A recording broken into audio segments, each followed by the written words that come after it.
Wake up call.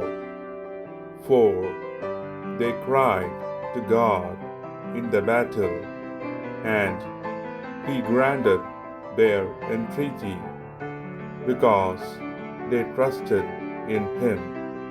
The first book of Chronicles, chapter 5, verse 20. ദൈവത്തിൽ വിശ്വാസമർപ്പിക്കുകയും അവിടുത്തെ വിളിച്ചപേക്ഷിക്കുകയും ചെയ്തപ്പോൾ അവിടുന്ന് അവരുടെ പ്രാർത്ഥന കേട്ടു. ദിനവൃത്താന്തങ്ങളുടെ 1-ാം പുസ്തകം, അധ്യായം 5, വാക്യം 20. Good morning. ഈശോ മിശിഹായ്ക്ക് സ്തുതിയായിരിക്കട്ടെ.